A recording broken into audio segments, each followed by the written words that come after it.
Bismillahirrahmanirrahim. Assalamualaikum warahmatullahi wabarakatuh. Alhamdulillahi ala ihsanih wa syukru lahu ala taufiqihi wa amtinanih. Asyhadu an la ilaha illallah wahdahu la syarika lahu ta'ziman li sya'nih. Wa asyhadu anna Muhammadan abduhu wa rasuluhu da'ila ridwanih. Allahumma salli alaihi wa ala alihi wa ashabihi wa ikhwanih. Hadirin dan hadirat yang dirahmati oleh Allah Subhanahu wa taala.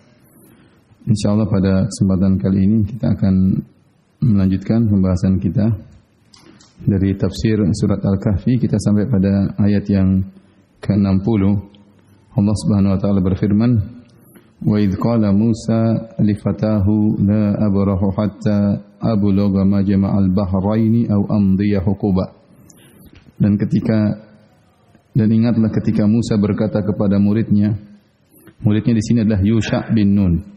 Yusha bin Nun alaihissalam yang nanti menjadi nabi setelah Nabi Musa dan Nabi Harun meninggal dunia, maka yang menggantikan posisi Nabi Musa sebagai nabi adalah Yusha bin Nun, dan dia adalah muridnya Nabi Musa alaihissalam. Dia inilah yang pernah berjihad kemudian berdoa kepada Allah agar matahari tidak ditenggelamkan sehingga dia bisa menyelesaikan perangnya tatkala melawan musuh, maka Allah kabulkan permintaannya. Beliau adalah Yusha bin Nun alaihissalam. Tatkala Musa berkata kepada muridnya, "La abrahu hatta ablugha majma'al bahraini aw amdiya huquba."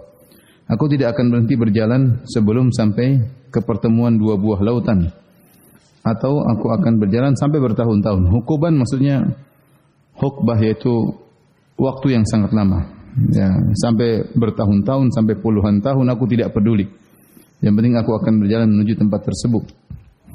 Falamma balagha majma'a bainihima nasiya hutahuma fattakhadha sabilahu fil bahri saraba. Maka tatkala mereka sampai ke pertemuan dua buah lautan tersebut, mereka lalai, lupa akan ikannya. Maka ikan tersebut melompat mengambil jalannya ke laut. Falamma jawaza qala li fatahu atina ghada'ana laqad laqina min safarina hadha nasaba. Maka tatkala mereka berjalan lebih jauh melewati lokasi tempat ikan hilang tadi, berkatalah Musa kepada muridnya, "Bawalah kemari makanan kita, sungguhnya kita ini telah merasa letih karena perjalanan kita." Qala ara'aita id awayna ila as-sakhrati fa inni nasitul hut wa ma ansanihu illa asyaitanu an adhkurah wattakhadha sabilahu fil bahri ajaba. Muridnya menjawab, "Tahukah kamu tatkala kita mencari tempat berlindung di batu tadi, maka sungguhnya aku lupa menceritakan tentang ikan itu, dan tidak adalah yang melupakan aku untuk menceritakannya kecuali setan, dan ikan itu mengambil jalannya ke laut dengan cara yang aneh sekali." Baik. Adapun kisah pertemuan Nabi Musa dengan Nabi Khadir alaihi wassalam, ya. Sebabnya adalah suatu hari Nabi Musa berkhutbah, ya. Suatu hari Nabi Musa berkhutbah di hadapan Bani Israel. Kata Ubay bin Ka'ab, ya. Beliau berkata, "Sami'tu Nabi sallallahu alaihi wasallam yadhkuru sya'nahu." Atau saya bacakan hadisnya secara lengkap.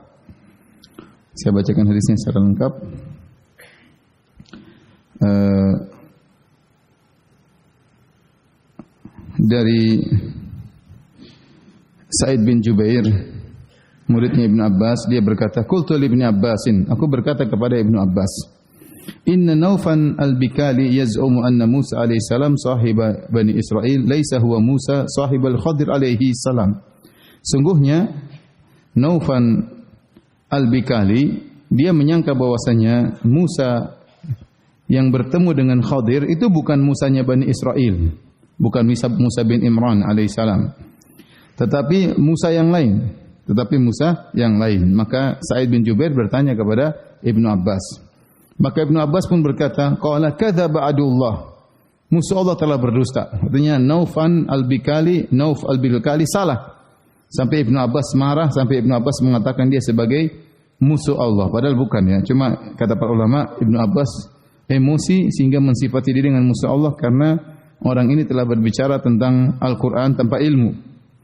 bahwasanya Musa yang bertemu dengan Khadir katanya bukan Musanya Bani Israel. Yang benar ya Musanya Bani Israel ya. Yang benar Musanya Bani Israel ya. Kemudian Ibnu Abbas berkata, "Sami'tu Ubay bin Ka'ab yaqul." Aku mendengar Ubay bin Ka'ab radhiyallahu anhu berkata. Jadi yang meriwayatkan hadis adalah Ibnu Abbas dari sahabat yang lain, Ubay bin Ka'ab. Di mana Ubay bin Ka'ab berkata, "Sami'tu Rasulullah sallallahu yaqul." Aku mendengar Rasulullah sallallahu bersabda, "Qama Musa alaihi salam khatiban fi Bani Israil." Suatu hari Musa alaihi salam berkhutbah, yaitu menyampaikan ceramah di hadapan Bani Israel, di hadapan umatnya.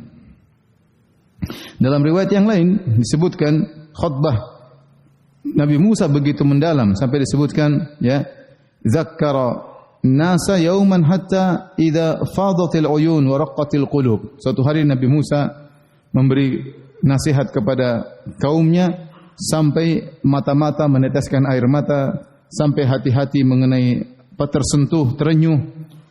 Jadi khutbahnya kali itu luar biasa. Walla, maka Nabi Musa pun pergi, fa adrakahu rajulun. Maka dikejar oleh seorang dari umat Nabi Musa, kemudian dia berkata, "Ya Rasulullah, hal fil ardi ahadun a'lamu minka?" Apakah ada di atas muka bumi yang lebih pandai berilmu daripada engkau? Qala la, kata Nabi Musa, tidak ada.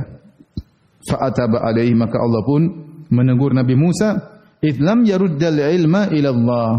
Karena Nabi Musa tidak mengembalikan ilmu kepada Allah, harusnya Nabi Musa menjawab Allahu a'lam. Tetapi Nabi Musa bukan sombong, tetapi dia menyampaikan apa yang diketahui. Setahu dia yang paling berilmu. Dia yang paling berilmu.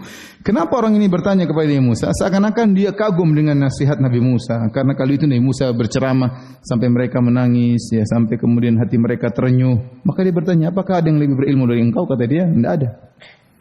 Tidak ada. Bukan karena sombong, bukan karena angkuh, tetapi dia menyampaikan sepengetahuan dia dan Allah tegur dia. Harusnya Musa alaihissalam berkata apa? Allahu a'lam. Ya. Fa'auhallahu ilaihi, akhirnya Allah memberi wahyu kepada Nabi Musa alaihissalam. Inna abdan min ibadi bimajma'al bahraini huwa alamu minka. Wahai Musa, sungguhnya salah seorang dari hamba-hambaku posisinya di pertemuan dua lautan. Dia lebih berilmu daripada engkau. Di manakah dua lautan ini? Allah tidak jelaskan di mana posisinya. Nabi SAW juga tidak pernah menjelaskan di mana posisinya. Maka tidak perlu kita bahas di mana lokasi pertemuan dua lautan tersebut. Kalau memang penting, tentu akan Allah jelaskan kepada Nabi di mana lokasinya. Kalau memang penting dan ada faedah di balik mengetahui pertemuan dua lautan tersebut, mungkin ada ibadah di situ, ada keberkahan di situ, pasti Nabi akan menyampaikan kepada kita. Tapi kalau Nabi tidak menyampaikan, maka tidak perlu kita ketahui di mana tempat pertemuan dua lautan tersebut. Yang penting ada kisah pertemuan Nabi Musa dengan Nabi Khadir alaihissalam. Maka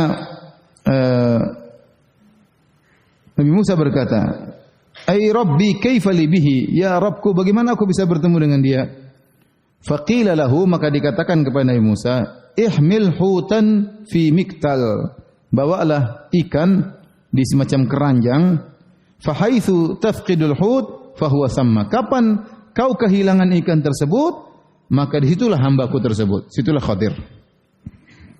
Fantalaqa wa antalaqa ma'ahu fatahu. Maka Nabi Musa pun berjalan, bersafar bersama pembantunya tadi atau muridnya tadi, Yusha bin Nun, wa huwa Yusha bin Nun. Fahamala Musa alaihissalam hutan min miktal, ya, wa antalaqa huwa wa fatahu yamshiyani hatta ataya sakhrah. Maka Nabi Musa membawa keranjang atau pembantunya membawa keranjang berisi ikan, kemudian mereka berjalan berdua sampailah mereka tiba di sebuah batu. Faraqada Musa alaihissalam wa fatahu.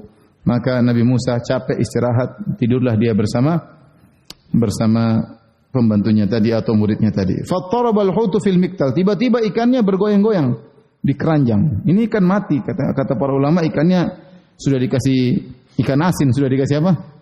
Sudah dikasih garam, ya, untuk perjalanan jauh mungkin dimakan sedikit-sedikit, ya. Jadi ikan sudah mati, ya.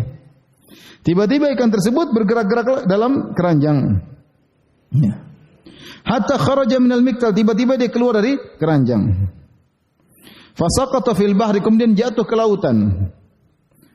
Qala wa amsaka Allahu anhu jiryatal ma'i hatta kana mithla taq fa kana lil huti saraba.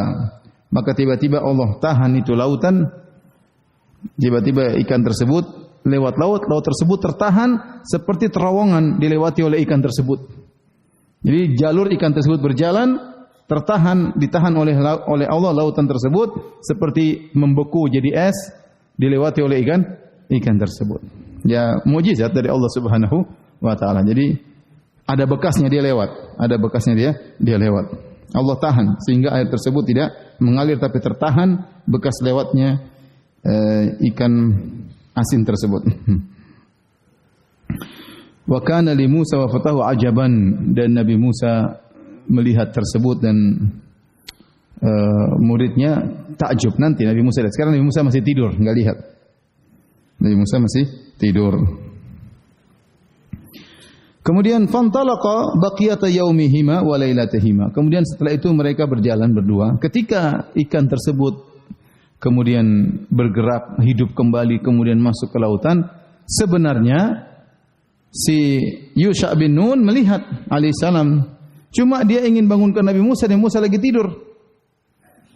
Ya, dia menghormati gurunya. Nanti aja dia kasih tahu, ya. Nanti aja dia kasih tahu. Padahal hilangnya ikan itu yang dicari-cari oleh Nabi Musa. Karena kapan ikan itu hilang, berarti di situ ketemu dengan siapa? Nabi Khadir. Cuma dia tidak kasih tahu. Kemudian wa nasiya sahibu Musa an yukhbirahu. Ternyata Yusha bin Nun lupa untuk mengabarkan kepada Nabi Musa. Falamma asbaha Musa alaihissalam qala li fatahu atina ghada'ana. Mereka berjalan. Kemudian tiba-tiba Nabi Musa lapar. Nabi Musa berkata, atina ghada'ana. Mana makanan kita? Laqad laqina min safarina hadza nasaba. Sungguh kita telah letih. Ya, telah letih tatkala berjalan dalam safar kita ini. Qala, ya, walam yansab hatta jawazal makan alladhi umira bih. Sebelumnya Nabi Musa alaihissalam tidak pernah letih. Jalan terus, enggak pernah letih.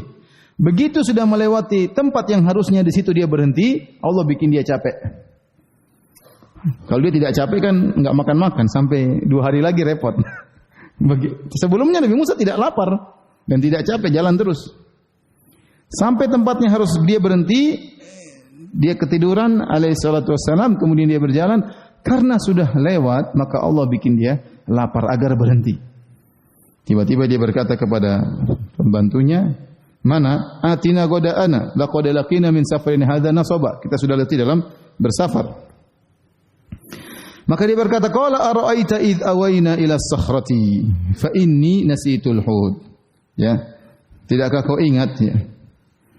Tahukah engkau tatkala kita tadi berlindung di batu tadi, fa inni nasitul hud. Sungguhnya aku lupa dengan ikan. Aku lupa ceritakan tentang kejadian ikan tersebut. Wa ma ansanihu illa syaitanu an adzkurah. Dan tidak membuat aku lupa kecuali syaitan, sehingga aku lupa untuk menceritakan kepada engkau tentang ikan tersebut. Wattakhadha sabilahu fil bahri ajaba. Dan dia melewati tempat tersebut dengan cara yang menakjubkan, masuk ke air. Maka Nabi Musa berkata, "Dzalika ma kunna nabghi." Inilah yang kita cari-cari. Kita cari kapan ikan tersebut hilang. Fartadda ala atharihima qasasa. Maka mereka balik menuju ke lokasi ikan hilang. Tatkala mereka sampai tiba di lokasi, kemudian mereka bertemu dengan Khadir. Kata Allah, "Fawajada 'abdan min ibadina atainahu rahmatan min indina wa 'allamnahu min ladunna ilma." Maka mereka berdua mendapati salah seorang hamba dari hamba-hamba kami, yaitu siapa? Khadir. Atainahu rahmatan min indina. Kami berikan rahmat kepadanya.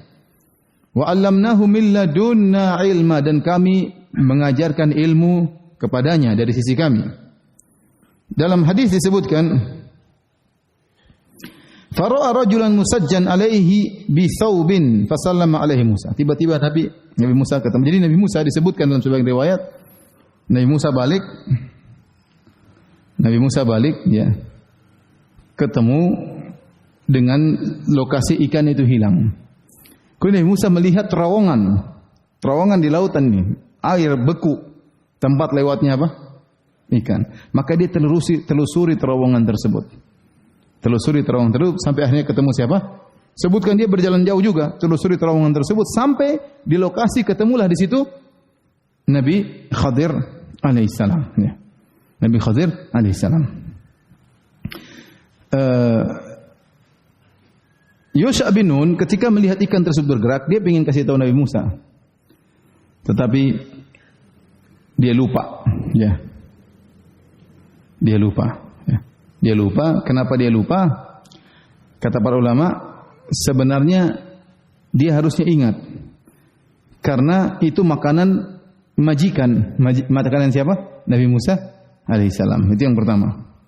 Yang kedua, kejadiannya menakjubkan, harusnya tidak dilupakan. Ini makanan kan makanan majikan, makanan hilang repot. Nanti majikan tanya di mana makanan, repot. Padahal pembantu disuruh menjaga makanan. Yang kedua, makanan tersebut menakjubkan, ikan kering, ikan asin jadi hidup kembali. Kemudian masuk di lautan membuat terowongan, yang terowongan tersebut tetap tidak buyar, tetap aja ada terowongannya, Allah menahan air tersebut. Harusnya ini membuat dia tidak lupa harusnya. Tetapi kenapa dia lupa? Makanya tidak ada kemungkinan lain kecuali syaitan yang buat dia lupa. Makanya dia berkata, "Wa ma ansanihi illa syaitanu an adzkurah." Yang buat saya lupa cuma siapa? Syaitan. Karena kejadiannya harusnya buat dia tidak lupa. Harusnya dia tidak lupa. Tapi syaitan yang buat dia apa? Lupa. Ini menunjukkan syaitan siap menggoda kapan saja.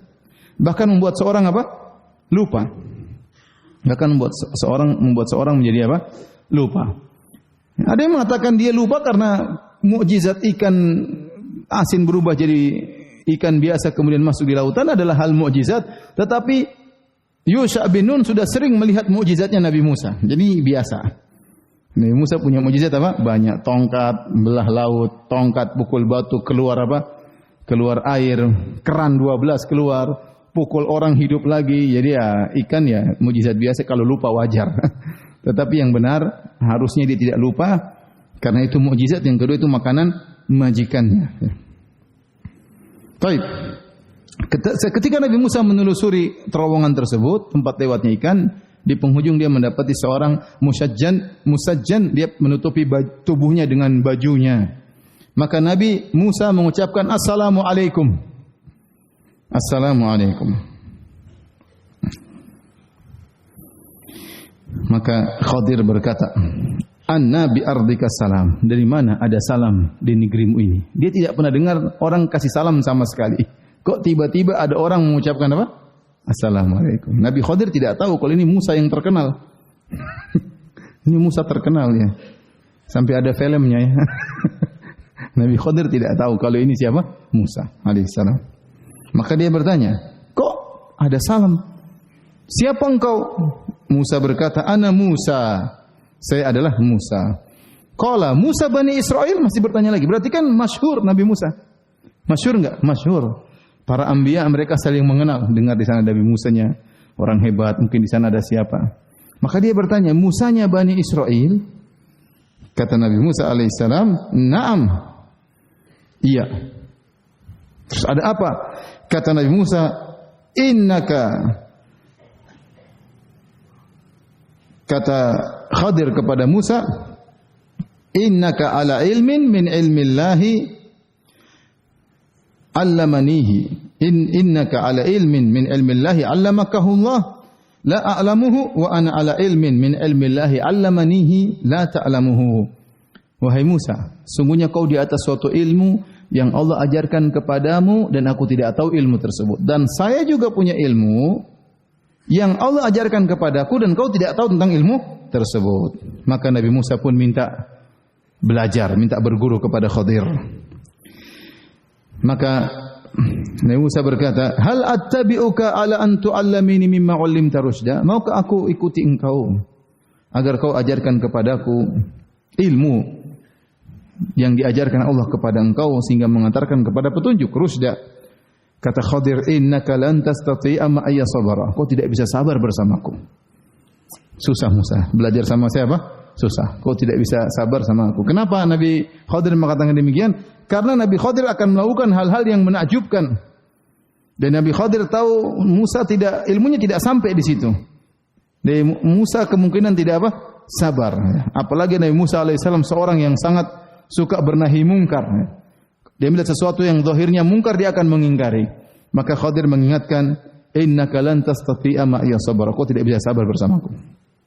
Wa kaifa tasbiru ala ma lam tuhitu bihi khubra. Bagaimana kau bisa bersabar pada perkara yang kau tidak punya ilmu tentangnya? Nabi Musa menjawab dengan penuh semangat, qala satajiduni insyaallahu sabira. Kau akan dapati aku insyaallah bersabar. Wala a'silaka amra, dan aku tidak akan membangkang perintahmu sama sekali. Ternyata Musa tidak sabar.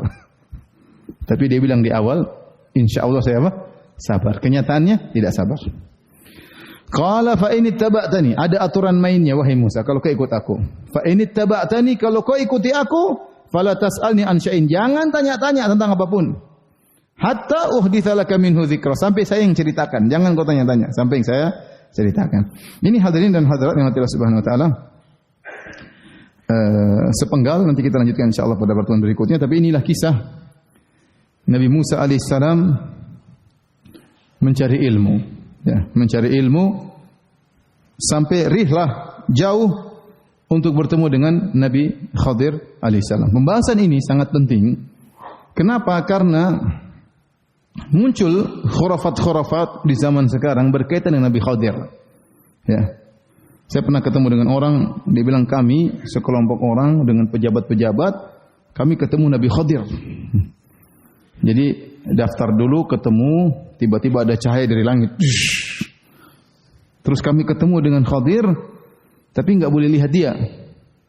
Cuma dia tanya, mau minta apa? Ngomong Indonesia? Iya, Ustaz. Jadi ini saya bukan main-main, saya ketemu dengan orang pemilik hotel yang ngomong begini. Bukan orang kroco-kroco, enggak, orang kaya ngomong kayak gini. Berarti ya subhanallah, dia cerita. Ini ketemu Khadir. Nanti ketemu lagi satu orang di sana, guru saya ketemu Khadir. Ini saya dapat wirid dari siapa? Khadir. Nanti ketemu lagi siapa? Ketemu guru saya dengan Khadir. Saya ketemu Khadir, dan macam-macam orang ngaku ketemu dengan Nabi apa? Khidir kata mereka. Banyak. Kemudian kisah Nabi Khadir dan Nabi Musa ini juga dijadikan dalil tentang bahwasanya wali Allah lebih utama daripada Nabi. Kata mereka Khadir wali, Nabi Musa Nabi. Ternyata Nabi Musa masih di bawah derajatnya daripada siapa? Khadir. Berarti wali lebih tinggi daripada Khadir. Ini perkataannya Ibnu Arabi. Dia berkata, maqamun nubuwati fi barzakhin fuwaika rasul wa dunal wali. Kata dia, kedudukan kenabian di tengah-tengah. Di bawah kenabian itu di tengah-tengah, di bawah perwalian, di atas kerasulan. Jadi menurut Ibn Arabi, wali, nabi, baru rasul. Kalau kita kebalik, wali di bawah, nabi di atas, baru kemudian apa? Rasul. Sama dia dibalik. Wali yang paling di atas. Dalilnya apa? Dalilnya ini. Terus mereka juga berdalil bahwasanya seorang kalau sudah mencapai derajat wali, derajat hakikat, ma'rifat, tidak perlu lagi mengamalkan syariat. Bahkan boleh melanggar. Kok bisa? Tuh buktinya. Khadir melanggar, dia bunuh anak kecil, dia ngerusakin apa? Perahu, ya. Dia melakukan kerusakan-kerusakan. Kalau orang sudah mencapai derajat ma'rifat, dia boleh keluar dari syariat Nabi Muhammad sallallahu alaihi wasallam, sebagaimana Khadir keluar daripada syariat Nabi Musa alaihissalam. Ini dalilnya kisah ini. Maka kita harus pahami kisah ini dengan baik, ya, agar tidak terjebak dalam khurafat-khurafatnya orang yang tukang khurafat. Baik, kita ambil beberapa faedah dari kisah ini, perhatikan ikhwan. Yang pertama, ya, faedah yang bisa kita ambil bagaimana Nabi Musa, ya, rihlah menuntut ilmu, dan dikatakan orang yang pertama kali rihlah melakukan perjalanan panjang, perjalanan jauh untuk menuntut ilmu adalah Nabi siapa? Nabi Musa alaihissalam. Oleh karenanya kisah Nabi Musa dibawakan oleh Al-Imam Al-Bukhari dalam sahihnya tentang rihlah menuntut ilmu, maka beliau membawakan ayat tentang kisah Nabi Musa, berkata kepada pembantunya, ya, aku akan berjalan terus sampai aku mendapati Majma' al-Bahrain au amdiyah hukuba, aku harus berjalan puluhan tahun, enggak ada masalah. Yang penting saya ingin menuntut ilmu.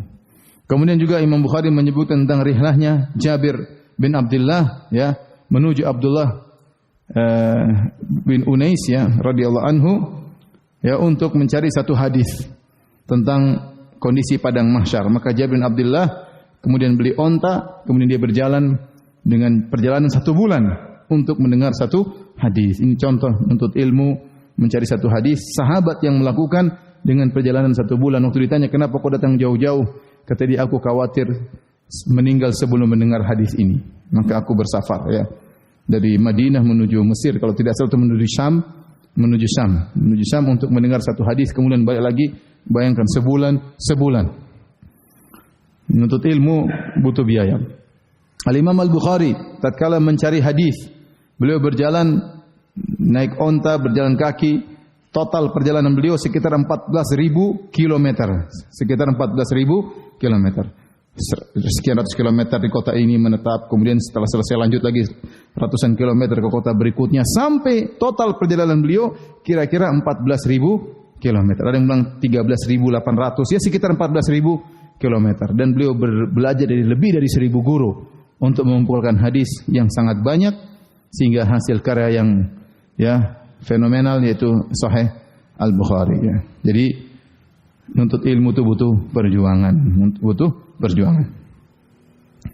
Makanya benar dulu perkataan para ulama, man talabal hadis aflas. Barang siapa mencari hadis, maka dia akan bangkrut, ya. Karena zaman dahulu kalau mau cari hadis banyak bersafar. Kalau bersafar ya enggak punya duit, habis. Punya bekal habis. Imam Bukhari dulu orang tuanya kaya. Bapaknya kaya, maka mamanya hartanya dikasihkan kepada dia untuk apa? Nuntut ilmu. Habis tapi duitnya. Ya, sampai disebutkan dia sempat memakan rumput atau makan apa, kehabisan makanan. Tapi intinya berjalan 14.000 kilo untuk mencari ilmu, ya. Kemudian di sini di antara faedah yang bisa kita ambil, ya. Allah mengatakan falamma balagha majma'a bainihima nasiya, tatkala mereka berdua sampai ke tempat pertemuan dua lautan, nasiya, keduanya lupa. Siapa keduanya? Musa dengan siapa? Yusha bin Nun, keduanya lupa. Maka di sini dibahas oleh para ulama, bukankah yang lupa Yusha bin Nun? Kenapa Allah mengatakan nasiya? Kalau kita artikan bahasa Arab, keduanya lupa. Kenapa disebut Nabi Musa juga lupa? Maka pendapat yang lebih kuat, Allah alam bisawab, Nabi Musa juga lupa untuk bertanya bagaimana kondisi makanan. Karena dua-duanya sedang berjalan untuk menunggu kapan ikannya hilang. Harusnya Nabi Musa sekali cek gimana ikannya. Tapi Nabi Musa juga lupa untuk bertanya tentang masalah ikan, dan Yusha bin Nun juga lupa untuk mengabarkan bahwasanya ikan sudah hidup kembali dan melarikan diri. Sehingga benar-benar dua-duanya lupa. Ini pendapat yang lebih kuat di kalangan para ahli tafsir. Dua-duanya benar-benar lupa. Dari sini dia tahu bahwasanya namanya lupa bisa menimpa seorang nabi. Yusha bin Nun waktu itu belum menjadi nabi, tapi dia orang soleh. Yang baru jadi nabi siapa? Nabi Musa alaihissalam. Dan mungkin lupa, mungkin. Nabi SAW pernah lupa salat beberapa kali. Maka Nabi SAW mengatakan, ya, innama ana basyarun mithlukum, fa idza nasitu fadzakkiruni, ansa kama tansaun, fa idza nasitu fadzakkiruni. Aku adalah manusia seperti kalian. Aku lupa sebagaimana kalian lupa. Kalau aku lupa, ingatkan, kata Nabi SAW. Nabi Musa juga pernah lupa. Ya. Kemudian ikan tersebut keluar dengan penuh menakjubkan, dia menjadi, laut tersebut menjadi jalan baginya. Jadi terowongan, tertahan terowongan di air, bayangkan. Tidak ada semennya. Tidak ada besinya. Air tertahan. Kemudian ikan tersebut lewat. Kemudian tatkala Nabi Musa berjalan melewati pagi atau besoknya atau setelah mereka berdua istirahat, Nabi Musa berjalan dengan Yusha bin Nun, dan Yusha bin Nun lupa kalau ikan sudah pergi. Tiba-tiba Allah menjadikan Nabi Musa lapar. Nabi Musa lapar. Sebelumnya dia tidak lapar. Kenapa kata para ulama? Karena Allah sayang kepada Nabi Musa. Allah kasih sinyal, kamu harus kembali. Kalau ternyata Nabi Musa enggak lapar-lapar sampai 1 minggu, sudah jalan. Disebutkan oleh para ulama bahwasanya Nabi Musa ketika datang memenuhi panggilan Rabb-Nya 40 hari, Nabi Musa tidak makan. Ini disebutkan dalam perjanjian lama, dalam Injil, ya. Nabi Musa 40 hari tidak makan, dan dia kuat dalam rangka memenuhi panggilan Allah Subhanahu wa taala. Jadi Musa orangnya kuat. Kali ini dia datang untuk berjalan menuju kepada Khadir, dan biasanya dia kuat, meskipun berhari-hari tidak makan dia kuat. Tetapi subhanallah, begitulah perhatian Allah terhadap orang soleh. Begitu dia melewati batas yang harusnya berhenti di situ, Allah bikin dia apa? Lapar, kasih sinyal. Dan betapa banyak orang ditolong dengan cara seperti itu. Kita tidak sadar ya. Allah tidak bilang, "Hei Musa, mundur." Tidak. Tapi Allah kasih tanda, lapar tiba-tiba. Saya katakan tadi, seandainya Nabi Musa tidak lapar, 20 hari lagi baru lapar, repot. Sudah kejauhan, mungkin sudah ratusan kilo, harus balik lagi, atau sudah puluhan kilo. Akhirnya Allah bikin dia lapar, maka dia bertanya kepada pembantunya, "Atina goda'ana," mana makanan kita. Perhatikan di sini Nabi Musa berkata, "Atina goda'ana," mana makanan kita. Kata para ulama ini dalil bahwasanya asalnya Musa dan pembantunya makan dari makanan yang sama. Makanya disunahkan kalau kita makan, pembantu kita juga makan dari makan yang sama. Ya, tidak apa-apa kita punya pembantu, kita boleh tidak harus satu piring, mungkin kita keluarga sendiri, tapi makan yang kita makan berikanlah kepada pembantu kita, berikanlah kepada supir kita, berikanlah kepada pembantu kita, apa yang kita makan mereka juga makan. Kalau kebetulan kita ke restoran, kemudian kita ngajak mereka, ya silakan mereka juga makan. Ya, tidak harus satu meja, biar dia meja sendiri, tapi dia makan sebagaimana kita makan di restoran tersebut. Oleh karena Nabi Musa berkata, "Atina goda'ana," berikanlah makanan kita. Nabi Musa tidak mengatakan mana makananku, mana makananmu. Enggak, mereka makan bareng ikan yang tadi ucul tadi, ikan yang jadi hidup kembali kemudian pergi.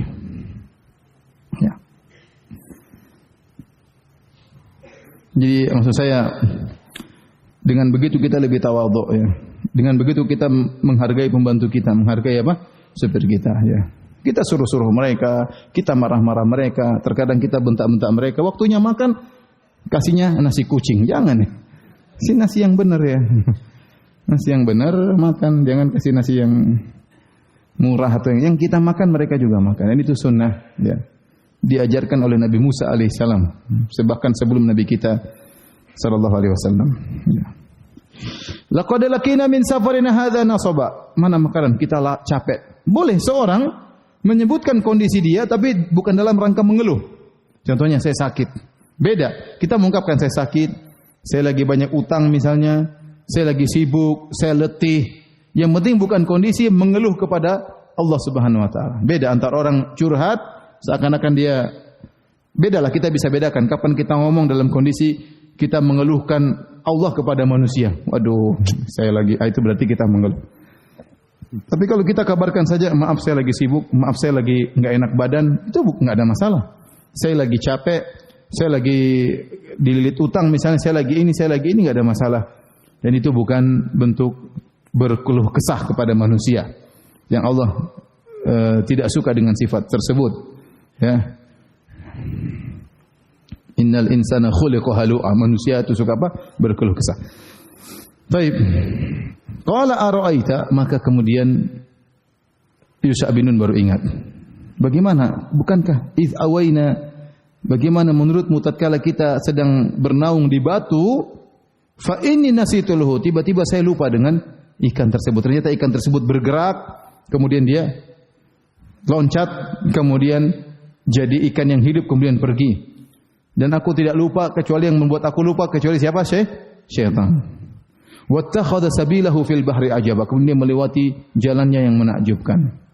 Wattakhadha sabilahu fil bahri ajaban. Siapa yang menakjubkan sini? Ada dua tafsir. Ada yang mengatakan ikan tersebut kemudian melewati jalan di lautan dengan cara yang menakjubkan. Ini tafsiran pertama. Wattakhadha kembali kepada as-samak atau hut. Ikan tersebut melewati jalannya di lautan dengan cara yang menakjubkan. Ini pendapat pertama. Adapun pendapat jumhur mufassirin, kebanyakan dari tafsir, maksudnya Nabi Musa takjub melihat jalan ikan tersebut, bukan ikannya yang takjub. Tapi Nabi Musa melihat cara ikan tersebut lewat, kemudian laut jadi bolongan, jadi terowongan buat ikan tersebut, perkara yang menakjubkan bagi siapa? Nabi Musa alaihissalam. Akhirnya Nabi Musa berkata, qala dzalika ma kunna nabghi. Ini yang kita cari. Memang saya tunggu-tunggu kapan ikan itu hilang. Karena Allah berkata, haitsu faqatal hut, kapan kau kehilangan ikanmu, maka disitulah hambaku Khadir. Maka disitulah hambaku. Akhirnya mereka pun mundur. Fartadda, mundur kembali, menyusuri jejak telapak kaki mereka menuju ke batu yang di situ ikan hilang. Ketika mereka sampai di sana, fawajada 'abdan min ibadina. Tiba-tiba mereka berdua mendapati salah seorang hamba dari hamba-hamba kami. Di sini khilaf di kalangan para ulama. Allah menamakan Khadir dengan apa? Hamba. Tapi Allah mengatakan atainahu rahmatan min indina wa 'allamnahu min ladunna ilma. Khadir ini diberikan dua kelebihan. Kami ajarkan kepada dia ilmu dari sisi kami dan kami berikan dia rahmat dari sisi kami. Maka khilaf di kalangan para ulama, Khadir ini nabi atau wali? Nabi atau wali? Sebagian ulama mengatakan Khadir adalah wali. Kalau tidak salah Al-Qurtubi atau yang lainnya. Sebagian mengatakan bahwasanya Khadir adalah nabi dan ini pendapat Ibnu Katsir, pendapat Ibnu Hajar Al-Asqalani. Ibnu Hajar Al-Asqalani punya buku khusus tentang Nabi Khadir. Dan dia mengatakan bahwasanya Khadir adalah apa? Nabi. Dan ini juga dikuatkan oleh Syekh Syinqiti rahimahullahu taala. Jadi ada dua pendapat di kalangan para ulama. Ada yang mengatakan Nabi Khadir abdun wali, ada yang mengatakan Nabi Khadir adalah abdun nabi. Baik, yang lebih kuat yang mana? Wallahu a'lam bishawab. Yang benar Khadir adalah nabi bukan wali. Apa dalilnya? Pertama, Allah mengatakan ya, atainahu rahmatan min indina. Kami berikan rahmat kepadanya. Dan rahmat terkadang dalam Al-Qur'an maksudnya adalah kenabian, ya. Dan rahmat terkadang dalam Al-Qur'an maksudnya adalah kenabian, ya. Seperti firman Allah Subhanahu wa taala, ya. Dalam surat Az-Zukhruf kata Allah Subhanahu wa taala, "Wa qalu laula nuzzila hadzal Qur'anu ala rajulin minal qaryataini 'azim ahum yaqsimuna rahmata rabbik." Tatkala orang-orang musyrikin berkata, seandainya Al-Qur'an ini diturunkan kepada seorang yang agung di antara dua kota ini, kota Mekah dan Taif, kenapa turun kepada Muhammad?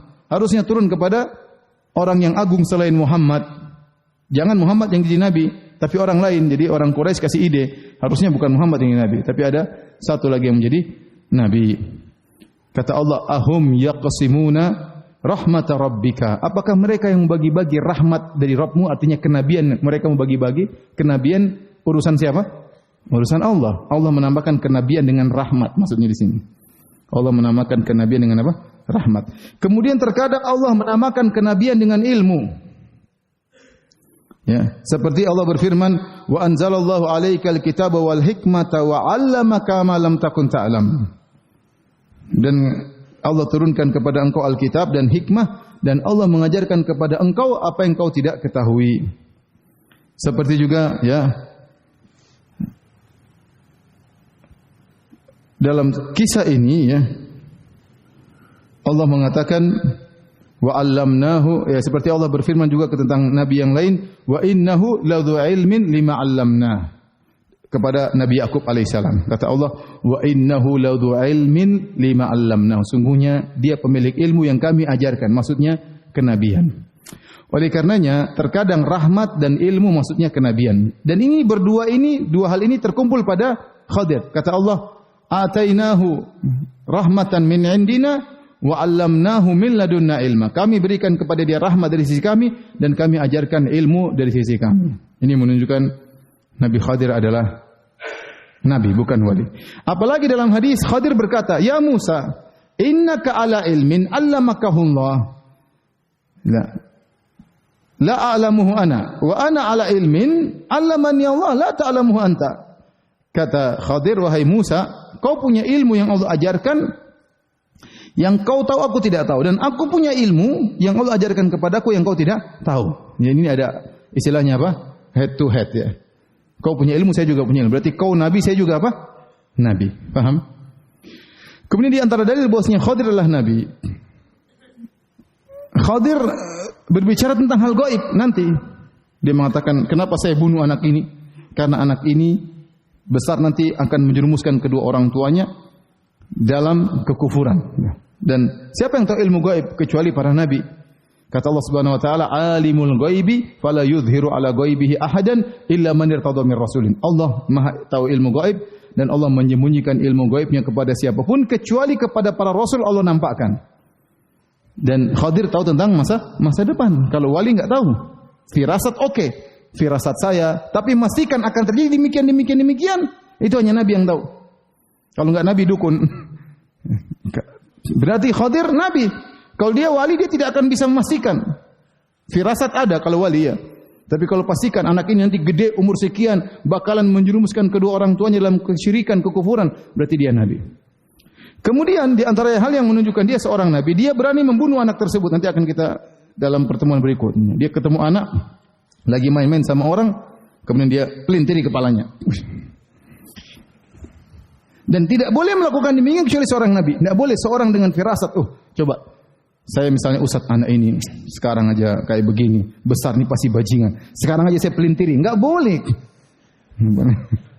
Enggak boleh. Tatkala Khadir berani mempelintiri kepalanya, berarti dia seorang apa? Seorang nabi.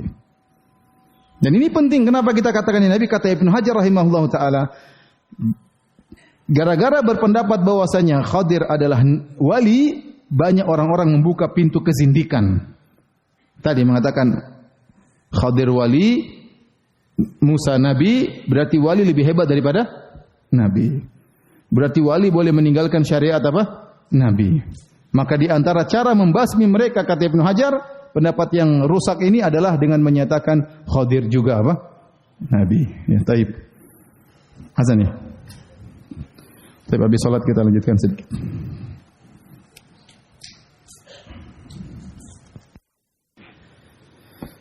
Bismillahirrahmanirrahim. Alhamdulillah, salatu wassalamu ala Rasulillah wa ala alihi wasallam. Kita lanjutkan.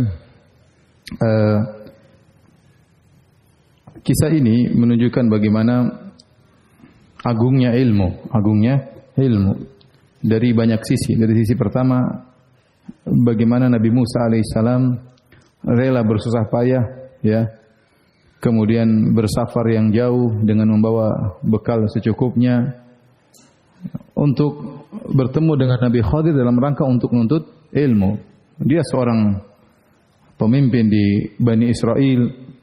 Kemudian dia juga memiliki ilmu yang cukup, ya. Ilmu yang cukup, dia seorang nabi. Tetapi tetap saja dia ingin mencari tambahan ilmu. Oleh karenanya Qatadah Ibn Da'amah As-Sadusi pernah berkata, "Lau kana ahadun yaktafi minal ilmi bi syai' laktafa Musa alaihissalam. Walakinnahu qala hal attabi'uka ala an tu'allimani mimma 'ulimta rusyda." Kalau boleh seseorang, kalau ada seseorang merasa cukup dengan ilmu syar'i, harusnya yang merasa cukup adalah Nabi Musa alaihissalam. Tetapi ternyata dia tidak merasa cukup, bahkan dia datang kepada Nabi Khadir dengan merendahkan diri mengatakan, "Bolehkah aku mengikuti engkau untuk kau mengajarkan kepadaku ilmu?" Berarti ilmu adalah perkara yang agung sampai Nabi Musa tetap bersafar jauh dan tidak mencukupkan dirinya dengan ilmu yang sudah dia miliki. Bahkan Tahir Ibnu Asyur dalam tafsirnya Tahrir wa Tanwir mengatakan, ilmu yang dipelajari oleh Nabi Musa dari Nabi Khadir bukanlah ilmu yang berkaitan dengan pengaturan Bani Israel. Nabi Musa sudah cukup, dia bisa mengatur Bani Israel. Artinya ilmu tersebut tidak seberapa penting. Kalau mengatakan harus Nabi Musa tahu, tidak juga ya. Tetapi Nabi Musa ingin menambah ilmu. Ya. Artinya karena ilmu yang dia pelajari Nabi Khadir bukan berkaitan dengan pengaturan Bani Israel. Nabi Musa sudah bisa mengatur Bani Israel, tapi dia ingin tambahan ilmu sehingga dia bersafar jauh. Kemudian lihat Nabi Musa alaihissalam meninggalkan dakwah sementara untuk menambah ilmu. Dakwah penting, tetapi menambah ilmu supaya bisa berdakwah lebih baik itu lebih penting. Oleh karenanya ada namanya prioritas. Terkadang sesuatu yang penting kita tinggalkan dalam rangka untuk mencari yang lebih penting. Oleh karena ini isyarat kepada para dai. Ternyata terkadang para dai harus istirahat, ikut daurah kayak untuk menuntut ilmu yang lebih dalam. Kayak kalau di Saudi, di Arab Saudi, profesor-profesor, doktor-doktor, dosen-dosen saya, mereka punya namanya sanad tafarruq. 1 tahun mereka cuti. Dan mereka kalau sudah cuti, mereka ngabisin buku ini, mereka ngabisin buku ini, buku yang berjilid-jilid mereka habiskan, atau mereka fokus untuk menulis ya. Ya, tapi mereka memang sudah digaji oleh apa? Pemerintah. Jadi setahun cuti oke. Artinya mereka punya waktu untuk nambah apa? Nambah ilmu. Maka seorang dai mengatur waktunya. Ada waktunya dia ceramah, ada waktunya dia nulis ilmu, ada waktunya dia diskusi sama kawan-kawannya. Ya, bukan ceramah terus, akhirnya tidak menambah ilmunya. Ya, kalau dia ceramah sehari misalnya sampai 4 kali terus-terusan tanpa ada istirahat, kapan dia mau belajar ya? Tapi dia harus ada waktu untuk dia istirahat sebentar, untuk nambah ilmu, untuk dia bisa menyampaikan kembali dengan lebih kuat. Sebagaimana Nabi Musa alaihissalam, beliau istilahnya libur dakwah sebentar untuk menuntut ilmu kepada Nabi Khadir. Kemudian perhatian bagaimana Nabi Musa waktu ketemu Nabi Khadir. Para ulama ijma, kata Ibnu Taimiyah rahimahullah, ijma bahwasanya Nabi Musa lebih afdal daripada Nabi Khadir, ijma. Nabi Musa ulul azmi minar rusul.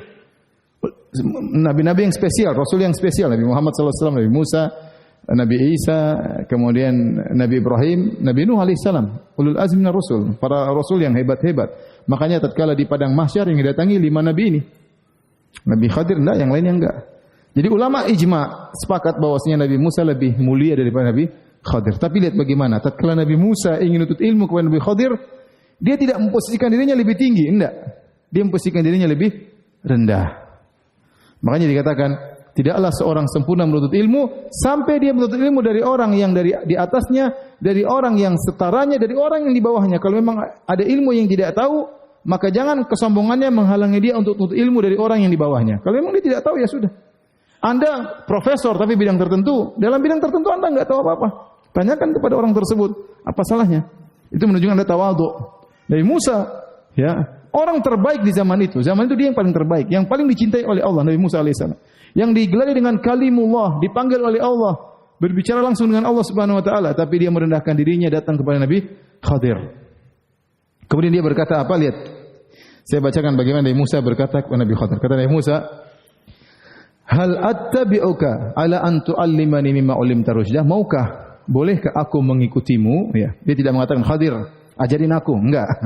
Dia memberi dalam bentuk penawaran, bolehkah? Apakah aku boleh mengikut engkau? Berarti merendahkan diri, minta permintaan. Namanya murid harus menunjukkan kebutuhannya kepada gurunya, ya. Sebagian orang menuntut ilmu dari gurunya, kemudian gurunya tidak dia pandang, tidak dihargai lagi, mungkin ilmunya lebih tinggi. Sebagian orang belajar, ya, kemudian dia bilang di luar, oh saya temannya ustaz tersebut, padahal dulu murid. Tapi dia ingin levelnya naik, dia bilang saya temannya dia. Nah, ada orang misalnya bilang sama, oh Ustaz Firanda, oh itu kawan saya. Misalnya, padahal dulu belajar sama saya. Dia bilang apa? Kawannya Firanda supaya levelnya sama gitu ya. Saya levelnya rendah juga. Kemudian dia lebih rendah, harusnya dia kemudian. Kalau Anda pernah belajar jadi murid, Anda kenapa malu-malu? Saya dulu murid dia, saya pernah belajar sama dia. Ngapain? Kemudian bilang, oh dia juga dapat ilmu dari saya. Subhanallah. Biar dia dapat ilmu dari antum tidak usah bilang-bilang. Kalau antum memang muridnya dia, bilang aja saya muridnya dia dulu. Tetapi dia tidak mau mengakui jadi murid, bahkan dia memposisikan dirinya sebagai apa? Guru. Ini tidak tahu berterima kasih orang seperti begini. Kita punya guru, siapapun guru tersebut tetap saja guru kita. Meskipun sekarang kita lebih pandai dari dia mungkin, ya, atau kita merasa lebih pandai daripada dia, ya, tetap saja dia guru posisinya, ya. Tetap harus kita hargai, tetap kita mengatakan saya dulu murid dia. Meskipun sekarang guru tersebut mungkin belajar sama kita, tetap kita bilang itu guru saya. Apapun yang terjadi. Saya pernah nuntut ilmu, kalau bukan karena Allah, dengan sebab dia mungkin saya tidak terbuka pintu-pintu ilmu, ya. Tapi karena dengan sebab dia banyak pintu ilmu terbuka, kemudian bisa jadi murid lebih hebat daripada guru di kemudian hari. Baik, kemudian lihatlah bagaimana Nabi Khadir. Dia berkata, dan ini boleh seorang guru menyampaikan bahwasanya ilmu ini berat, susah bagimu. Innaka lan tastati'a ma'iya sabra. Kau tidak bisa sabar sama aku, wahai Musa. Waduh, ini tantangan. Tantangan, ya. Kadang orang belajar kita sampaikan, aduh berat. Ente kalau belajar sama saya, ente harus begini. Susah ente belajar sama saya. Saya orangnya begini-begini. Kalau murid kayak gini-gini saya tendang misalnya, ya. Kamu harus sabar. Kalau bahlul-bahlul lewat. Misalnya, ya tidak apa-apa, dia ingatkan agar murid bersiap. Tidak mengapa guru menyampaikan peringatan agar murid apa? Bersiap. Lantas tati'a ma'iya sabra. Kau Musa tidak akan mampu sabar bersamaku. Wa kaifa tasbiru ma lam tuhitu bi khubra. Dan dia sampaikan kenapa kau tidak mampu? Karena kau tidak tahu apa yang saya sampaikan ini perkara yang belum kau punya ilmu tentangnya. Ya, apalagi Nabi Musa orang yang sangat bernahi mungkar. Ya, nanti Nabi Khadir melakukan kemungkaran, Nabi Musa tidak kuat untuk menegur. Padahal di balik itu ada kemaslahatan yang akan kita jelaskan di pertemuan depan insyaallah taala. Nabi Musa alaihissalam juga tidak pede, tidak mengatakan, "Oh, tenang, saya sabar." Enggak. Tapi dia bilang, "Satajiduni, kau akan dapati aku insyaallah sabira." Kau akan dapati aku insyaallah apa? Bersabar. Wala a'silaka amran, aku tidak akan membangkang kepada engkau. Ternyata Nabi Musa tidak sabar nanti, ya. Tapi intinya dia sudah bertekad, dia sudah berjuang, dia sudah bilang apa? Insya Allah. Ini menunjukkan bahwasanya sesuatu di kemudian hari urusan Allah. Allah yang menentukan berhasil atau tidak, ya. Kita bilang insyaallah bisa jadi berhasil, bisa jadi tidak berhasil. Bosnya perbuatan kita di kemudian hari yang menentukan adalah Allah Subhanahu wa taala. Kemudian Khadir berkata, qala fa in taba'tani fala tas'alni an syai'in. Ada syaratnya, kalau kau ikut aku ada syaratnya. Boleh seorang guru kasih syarat kepada muridnya, kau ikut aku boleh. Tapi misalnya pengajian cuma 1 jam. Kalau situ kau jangan tanya-tanya lagi, saya mau istirahat misalnya, boleh kasih syarat. Ya. Maka dia mengatakan kalau kau ikut aku syaratnya jangan kau bertanya-tanya sampai aku yang jelaskan. Kalau ada pertanyaan simpan di kepalamu dan jangan bertanya-tanya sampai aku yang jelaskan, ya. Nabi Musa tidak sabar di poin ini. Tapi demikian saja kajian kita, hadirin dan hadirat Allah Subhanahu wa taala. Insyaallah kita lanjutkan pekan depan. Ada hadiah tafsir juz 29. Yang bisa jawab dapat hadiah dari panitia. Yang pertama,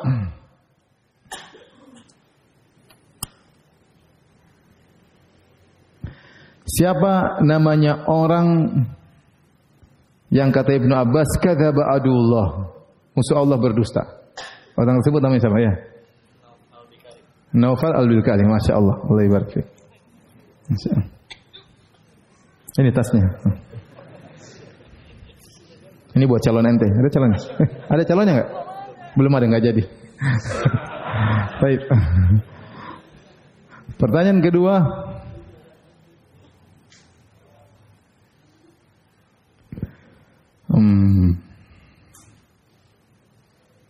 Saya bisa sebutkan kenapa Yusha bin Nun mengatakan saya dilupakan setan.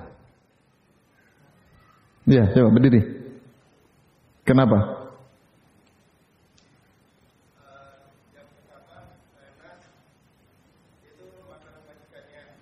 Ya, terus ikan asin tersebut makanan majikannya. Harusnya dia perhatikan. Yang kedua, harusnya menjadi pusat perhatian. Masya Allah, Allah barik fiik. Fadal, sini. Ente jomblo kah? Enggak. Masya Allah.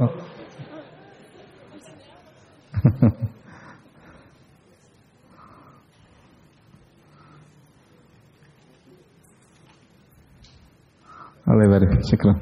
Baik.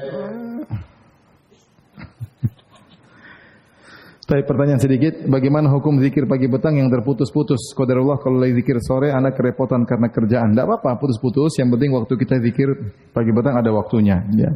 Dicicil boleh, enggak langsung sart langsung sederet seluruhnya, tidak mengapa, dicicil boleh.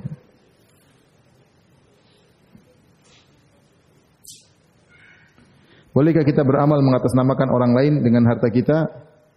Apa kita dibagi dua atau seperti apa?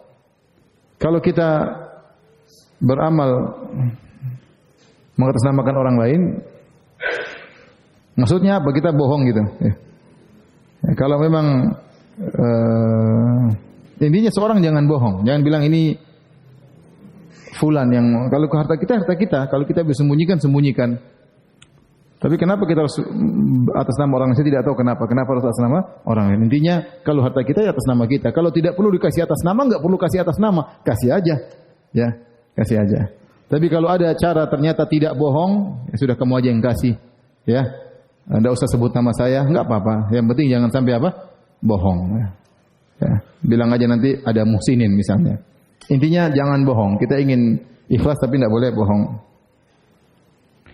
Ustaz, bolehkah kita menggunakan minyak wangi atau parfum yang menggunakan alkohol? Enggak ada masalah meskipun untuk sholat.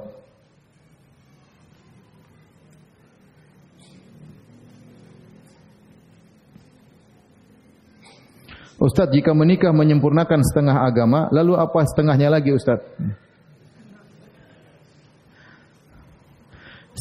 Kata para ulama, karena manusia ada dua syahwat yang berbahaya, syahwat perut sama syahwat kemaluan.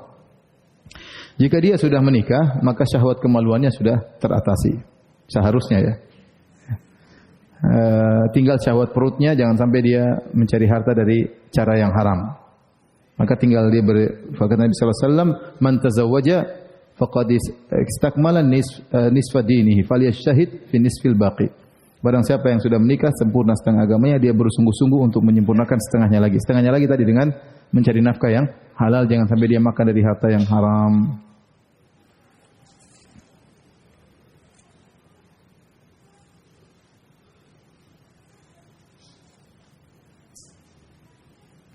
Mohon nasihatnya Ustaz, saya ingin menikah tapi belum ada uang untuk melamar akhwat yang ingin saya tuju. Tapi syahwat tetap tidak terbendung Ustaz. Mohon nasihatnya.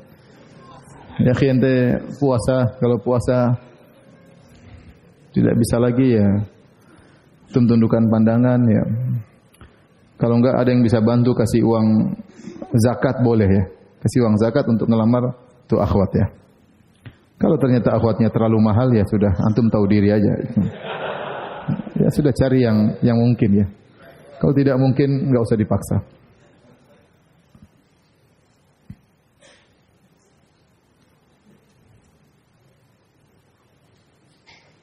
Ustaz, bolehkah kita berkeluh kesah kepada Allah? Boleh.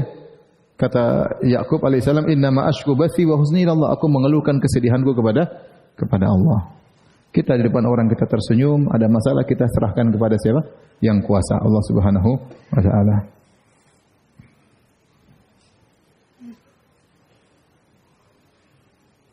Apa hukumnya orang-orang yang tidak mengerti syariat Islam? Apakah mereka tidak berdosa?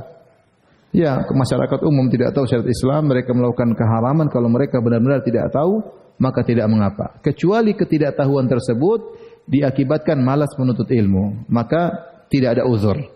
Kapan seorang dikasih uzur? Kalau dia sudah berusaha menuntut ilmu, ternyata dia masih tidak tahu, ya, maka dia dikasih uzur. Tapi kalau dia memang malas mengaji, malas baca agama, yang penting saya tidak tahu, nggak bisa. Nggak bisa. Itu bagi orang yang tidak mu'rid atau dia sudah berusaha ternyata tidak tahu, maka diberi uzur.